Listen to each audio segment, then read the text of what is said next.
pagi anak-anakku sekalian. Gimana kabarnya hari ini?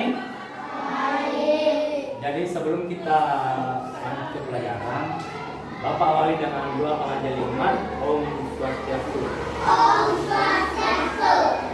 Nah, sebelum kita memulai pelajaran, kita menyanyi sebentar ya.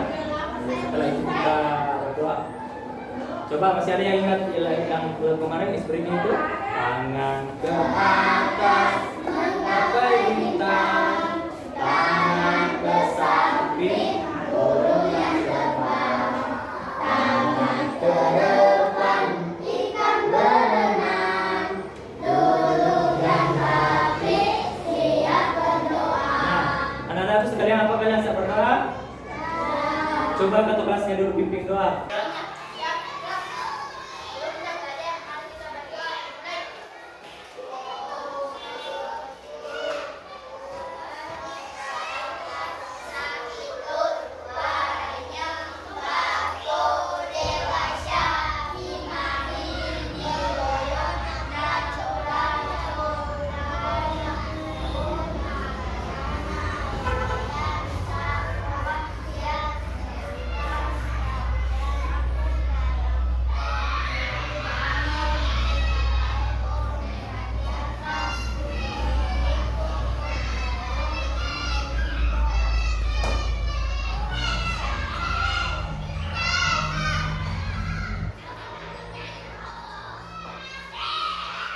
Nah, sebelum mulai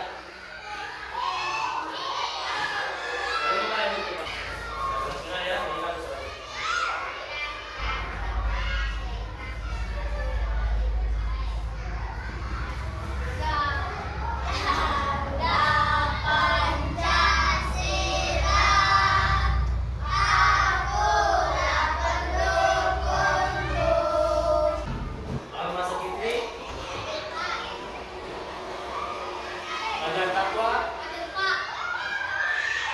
Indo Sule, Indo Sundiani. Pada pagi hari ini kita akan mempelajari tentang kemahakuasaan Sang Hyang Widi Wasa sebagai Syekh Sakti. Namun sebelumnya Bapak ingin tanya dulu, apakah kalian masih ada yang ingat pelajaran minggu lalu? Syekh Sakti, siapa yang bisa menjelaskan pengertian Syekh Sakti? Coba Yusuf. Nah, benar apa yang dibilang temannya, Sakti adalah empat kemahakuasaan Sang Widi. Nah, siapa yang masih bisa sebutkan bagian-bagian dari Sakti?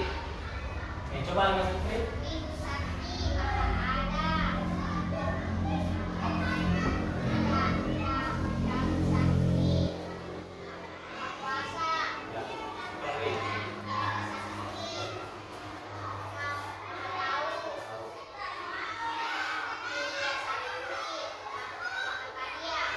Masih ada yang bisa mengulang? Coba istirahat.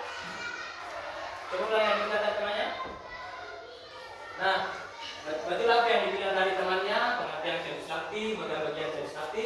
Jadi Bapak jelaskan sedikit. Syekh Sakti adalah empat kemahakuasaan Sang Hyang Widi Wasa. Siapa itu Sang Hyang Widi Wasa? Tuhan yang Maha Esa. Nah, ada pun bagian-bagiannya. Yang pertama, Wibu Sakti yaitu Tuhan Maha Ada. Yang kedua, Prabu Sakti Tuhan Maha Kuasa. Yang ketiga, Janana Sakti atau Tuhan Maha Tahu. Yang keempat, Kriya Sakti atau Tuhan Maha Karya. Nah, pada pagi hari ini kita akan membahas tentang kemahakuasaan Sang Hyang Widi Wasa sebagai Syekh Sakti. Nah, yang pertama, bagian yang pertama yaitu Wibu Sakti atau Maha Ada. Tuhan itu bersifat wiyaka, ya artinya Tuhan berada di mana-mana. Tuhan berada di mana artinya Tuhan itu ada semua pada ciptaannya, baik sama makhluk hidup, makhluk lain, manusia, apalagi sukanya. Coba tanya, apalagi cipta Tuhan? Tuhan apalagi cipta Tuhan selain manusia apalagi? Tumbuhan, apalagi? Hewan. Nah, apakah kalian memelihara binatang di rumahnya? Siapa yang memelihara binatang di rumahnya? Coba lihat tanya.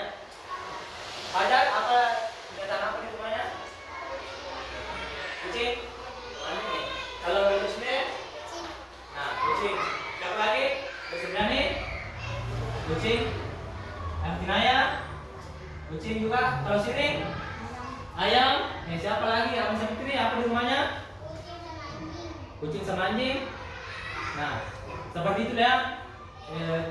Contoh-contoh ciptaan Tuhan, mereka berada pada ciptaannya, berada di mana-mana. Misalnya Bapak kasih contoh satu. Misalnya ketika kalian meminum teh kan pasti lagi kasih gula.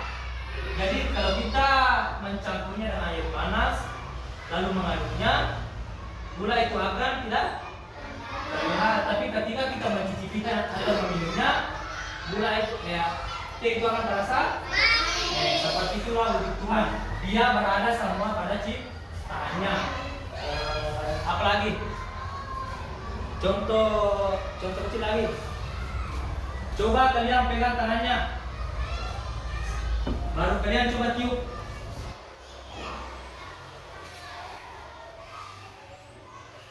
Kira-kira apa yang kalian rasakan setelah tiup menyentuh tangannya? Dingin kan? Apakah kalian bisa melihat udara itu? Tidak kan? Seperti itulah wujud Tuhan. Kita bisa merasakannya, tapi kita tidak bisa melihat.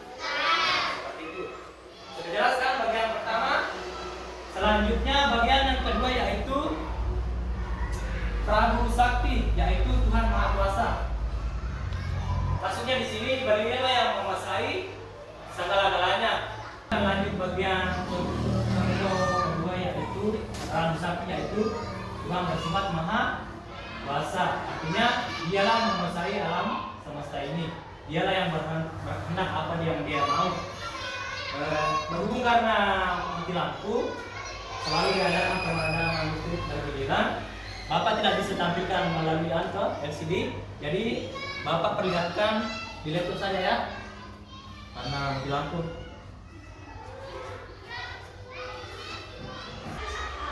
Coba lihat nih. Bukan contoh laptop tanggung kan, alatan.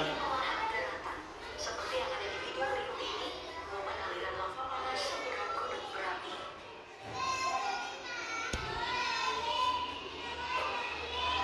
Pertama mari kita mulai dari Indonesia.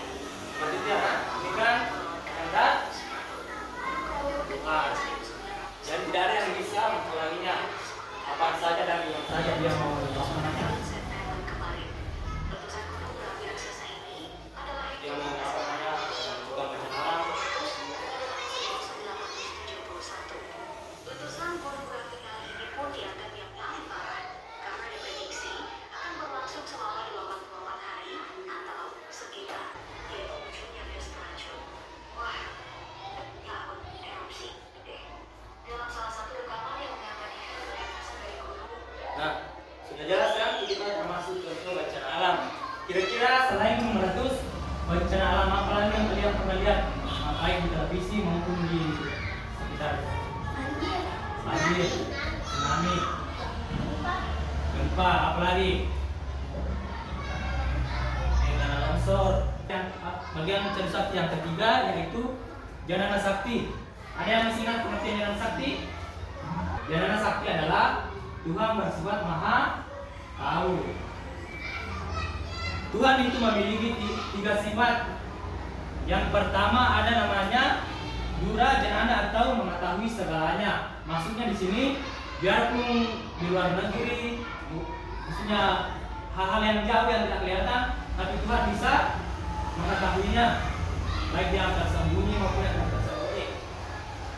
Yang kedua, Dura Dasarnya yaitu Tuhan bisa melihat segala-galanya. Selanjutnya sifat Sang yang ketiga ada namanya Dura Srawana, yaitu berpendengaran tembus. Artinya di sini dia bisa melihat dia bisa mendengar semua suara-suara yang ada. Misalnya baik di kampung sebelah, punya ular yang jauh. Misalnya contohnya di sini.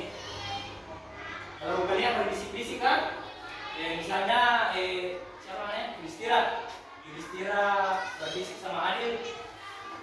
Dia kan berbisik kalau dia mau mencuri, misalnya mencuri buah temannya kan.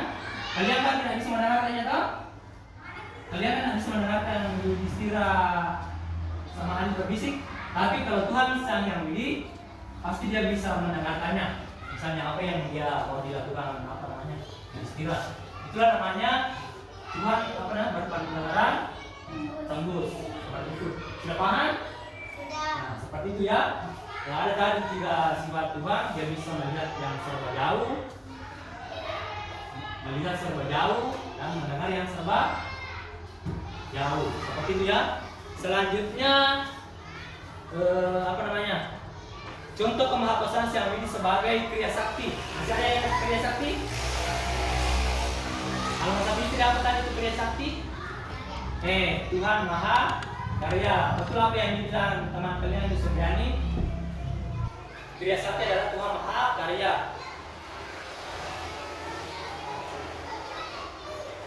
Nah, di sini sifat beliau disebut dengan kodrat.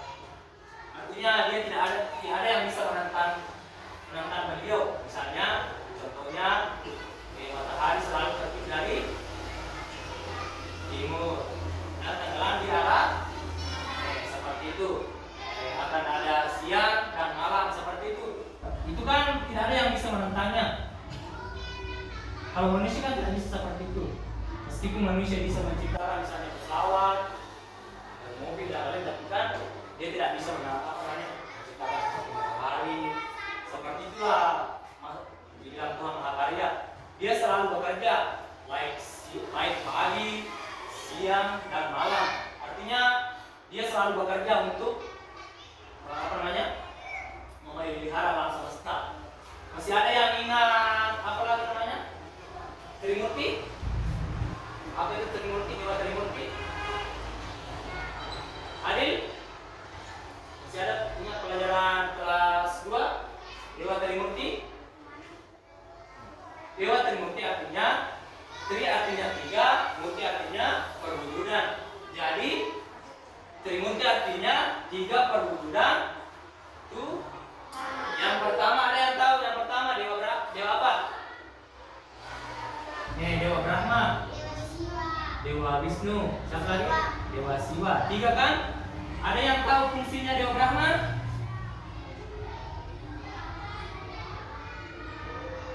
Ada? Coba Fajar.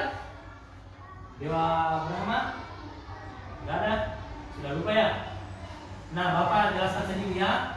Dewa Brahma adalah dewa pencipta. Artinya dia yang menciptakan alam semesta beserta isinya. Coba Adil, apa-apa saja isinya alam semesta? Nih, di dunia ini ada apa? Tuhan, manusia, hewan.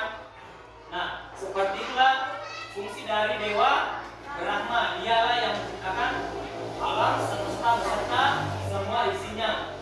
Yang kedua ada namanya Dewa Wisnu. Kira-kira ada yang tahu apa fungsi Dewa Wisnu?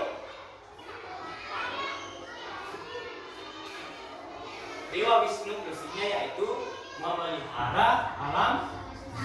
Dialah yang ditugaskan untuk memelihara alam semesta. Coba bayangkan kalau tidak ada yang memelihara alam semesta, pasti ini hancur kan? Seperti itu. Selanjutnya bagi yang ketiga Dewa Trimurti yaitu Dewa Siwa. Mungkin kalian pernah mendengarkannya.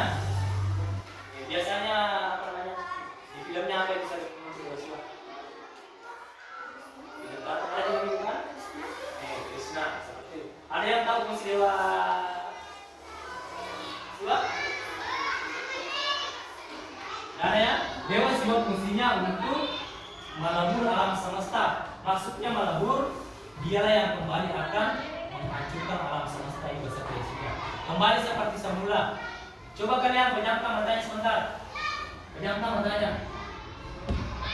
Sudah. Kira-kira apa yang kalian lihat di sana? Bintang kan? Jadi ibaratnya awalnya dunia itu tidak ada apa-apa, kosong kan? Nanti setelah ada Tuhan, dialah yang kembali menciptakan alam semesta. Dia menciptakan isinya kan? Seperti itu. Sudah jelas? Sudah jelas dari pertama? Nah, sekarang kan sudah Bapak jelaskan satu persatu contohnya kan? Baik dari Wibu Sakti, Prabu Sakti, Danana Sakti,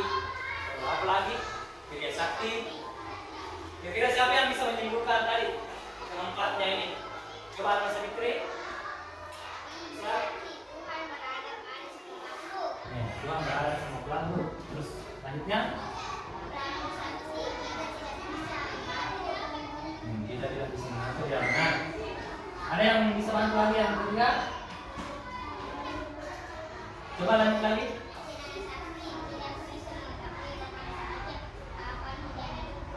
Nah, kita tidak bisa mengerti kapan kita ya betul.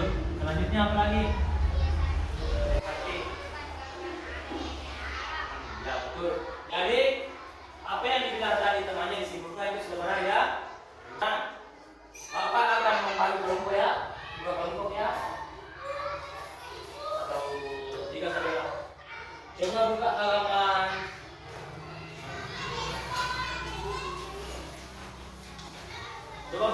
halaman 41. Coba buka halaman 41. Sudah lihat? Sudah? Nah, di sana kan ada disuruh tulislah contoh hukum kata yang ada di sekitar kehidupan dunia. Maksudnya kata adalah hukum alam, hukum yang tidak bisa ditolak. Maksudnya sudah ditentukan dari Tuhan. Coba lihat contohnya nomor 1. Tumbuhan hidup, layu, dan kemudian mati. Seperti dia. Silakan kalian lanjutkan nomor 2 sampai 5. Sudah tahu contohnya? Sudah paham kan? Apalagi misalnya di sini selain tumbuhan, apalagi? Manusia. Kira-kira apa manusia? Bisa tulis di sini contohnya. Seperti kan tumbuhan hidup, layu dan kemudian mati. Itu kan sampai 5 nomor ya.